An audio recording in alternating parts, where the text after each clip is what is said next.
Yes, bwana, habari ya mjini kwa sasa ni Depu ambaye ameweza kuonyesha kiwango bora kweli katika mchezo wa leo ambao umeweza kumalizika kwa wananchi kuweza kupata ushindi wa mabao 6-0 kwenye mchezo wa ligi kuu ya soka ya Tanzania bara na kupelekea wao kuweza kurejea pale kileleni wakiwa wanaongoza kwa kuwa na alama 19 katika michezo 6 ambayo wamekwisha kucheza. Lakini kubwa zaidi ni kile ambacho ameweza kukizungumza meneja wa habari na mawasiliano wa klabu ya Dar es Salaam Young Africans, na huyu si mwingine ni Ali Shaban Kamwe, ambaye baada ya mchezo ameweza kuzungumza na wanahabari hasa kuhusiana na performance ambayo imeweza kuonyeshwa na wachezaji wa timu yake, na moja kati ya siri ambayo ameweza kuifichua ni pamoja na kiwango cha fedha ambacho kimeweza kutumika katika usajili kwenye dirisha hili dogo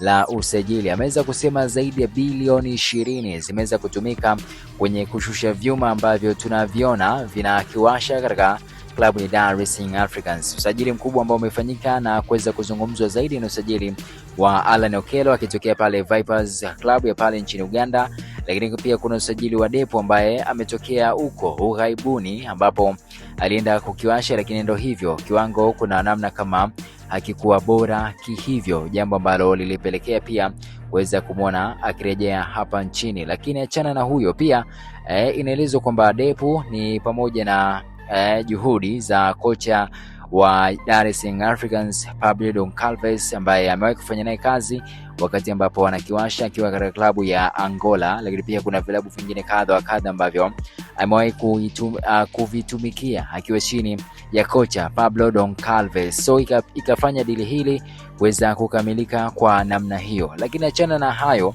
ya dili kuweza kukamilika, Ali Shaban Kamwe pia ameweza kueleza kwamba kuna kombo ambayo imeweza kuzaliwa. Najua umewahi kuzisikia combination nyingi sana katika soka. Kuna MSN ikiwa inazungumzwa kuhusiana na ikiwa inamaanisha Messi, Neymar pamoja na Suarez, lakini pia kuna GG. Zipo nyingi sana ambazo zimewahi kutokea kwenye soka. So kwa upande wa wananchi wao wana combination mpya ambayo inaitwa PDD, yani kuna Pacome Zouzoua, lakini pia kuna Prince Mpumelelo Dube pamoja na Depu. PDD ndio kombo mpya ambayo kwa sasa inatakiwa kuweza kufahamika hivyo, ikiwa imezaliwa siku ya leo, tarehe kama ya leo, tarehe 19 mwezi wa kwanza mwaka 2026 ndio kombo imeweza kuzaliwa hivyo baada ya kuweza kuona performance noma. Pacome Zouzoua akiweza kufunga, Prince Mpumelelo Dube pia ameweza kufunga pamoja na Depu ambaye pia ameweza kufunga kwenye mchezo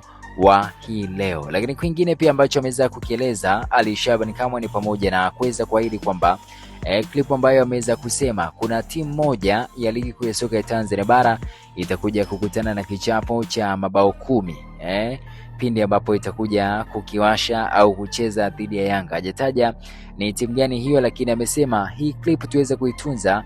Kuna timu ambayo itakuja kupokea kichapo cha mabao 10-0 katika ligi hii ambayo tumekuwa tukifuatilia. Hatujui ni timu gani, hatujui ni nani, ila ameweza kutuachia mtihani huo hapo na kusema kwamba tusubiri kile ambacho kitakuja kuonekana. Safari ya kitu kinachofuata ni kwenda kuwafuata Al Ahly ya pale nchini Misri kwa ajili ya michuano ya ligi ya mabingwa barani Afrika ambayo itatokea au itachezwa kuanzia tarehe 23 na kuendelea. So taarifa nyingine ambayo pia wengi walikuwa wanasubiria kuweza kujua ni pamoja na kuhusiana na Djigui Diarra ambaye hajaonekana hata kwenye benchi la ufundi, lakini pia kuna taarifa kadha wa kadha ambazo zimekuwa zikizungumzwa kwamba Djigui Diarra anahitajika na Wydad Casablanca, lakini pia kuna wengine wanadai kwamba CR Belouizdad ni moja kati ya klabu ambayo inaitaka saini yake kwa udi na uvumba. Sasa Ali Shaban Kamwe ameweza kueleza kwamba kuhusiana na Djigui Diarra ameweza kupewa mapumziko na kocha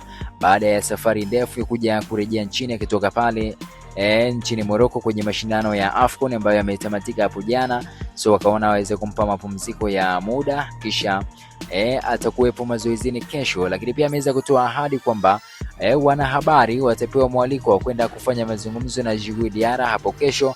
Kikubwa ni kuendelea kusubiri na kuona kama ni kweli kile ambacho ameweza kukizungumza ama wanaturusha wanatupa danadana kuelekea mashindano haya au kuelekea ule usajili ambao umekuwa ukitajwa kwamba Djigui Diarra ataondoka, na nilimwona pia Zaka Zakazi ambaye ni mkurugenzi wa kitengo cha habari na mawasiliano pale Azam akisema kwamba Djigui Diarra ameweza kugoma na sio tena mchezaji wa wananchi. So tusubiri tuone ni kitu gani ambacho kitatokea, na kesho nitakufahamisha pia kile ambacho kitakuja kutokea. Bwana, mimi nikwambia tu kwamba usiache kuweza kusubscribe, lakini pia kuturn on notification na uwe mshikaji wangu kwanza kuweza kupokea taarifa zote za kimichezo pamoja na burudani pindi zinapotokea. It's PM Short. Till next time.